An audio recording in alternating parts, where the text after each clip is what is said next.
Good morning, students. Today we are going to start the topic quadratic equations.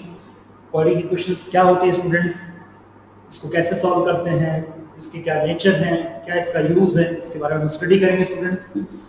सो देखें,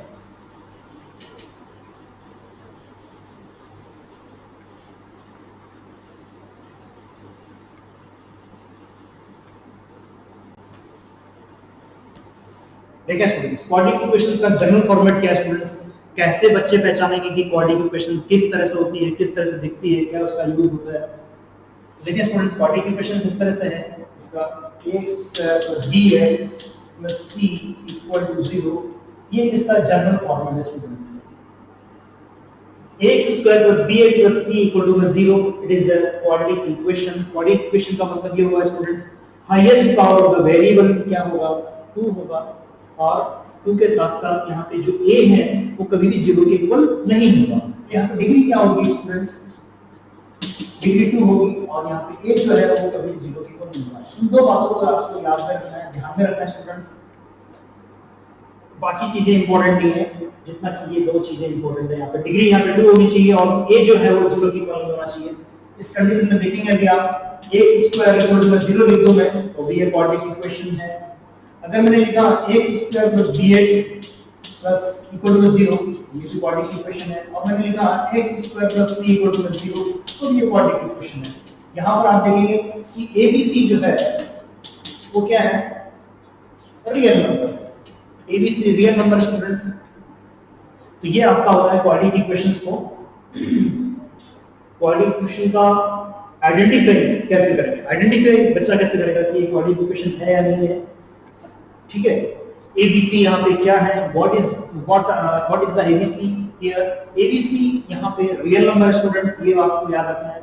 ठीक है, और quadratic equation को सॉल्व करने के कितने मेथड्स हैं स्टूडेंट्स, आपने क्लास 9 में सीखा था, क्लास 8 में आपने सीखा था क्वाड्रेटिक पॉलिनोमियल्स, उसको सॉल्व करने का एक जो जनरल मेथड आपने सीखा था छोटी क्लासेस में, splitting term method. Splitting term method जो फैक्टराइजेशन मेथड है, बट आप क्लास 10th में है तो आप कुछ और एक्स्ट्रा सीखेंगे। यहाँ पे सॉल्व करने का दूसरा मेथड है आपका यहाँ पे completing square. Completing square method है, और थर्ड जो मेथड है वो है quadratic formula. Quadratic formula students क्या होता है, मैं आपको बता देता हूं। x निकालने के लिए यहाँ पे देखेंगे, यहाँ पे डिग्री 2 हो जाने की वजह से, डिग्री 2 हो जाने की वजह से यहाँ पे तो x की जो वैल्यूज होंगी वो अल्फा और x = बीटा होगा स्टूडेंट। दो वैल्यूज होंगी, x = अल्फा और x = बीटा। टू वैल्यूज आएंगी यहाँ पे, x = अल्फा और x = बीटा। कैसे फाइंड करेंगे, x = -b + -d/2a। यहाँ पे d क्या है स्टूडेंट्स, डिस्क्रिमिनेंट है, डिस्क्रिमिनेंट है। d जो होता है वो b² - 4ac होता है। d जो होता है b² - 4ac होता है स्टूडेंट्स, इस बात का आपको ध्यान में रखना है स्टूडेंट्स। ठीक है, d जो होता है वो nature of the graph of the quadratic polynomials, quadratic equations का नेचर बता देता है कि क्वाड्रेटिक इक्वेशंस का जो ग्राफ बनेगा वो कैसा होगा स्टूडेंट्स। क्या वो x एक्सिस को टच करेगा, क्या वो x एक्सिस को इंटरसेक्ट करेगा, क्या वो x एक्सिस को टच ही ना करेगा। तो तीन डिफरेंट कंडीशंस बनती है, इसके बारे में हम यहाँ पे स्टडी करेंगे स्टूडेंट्स।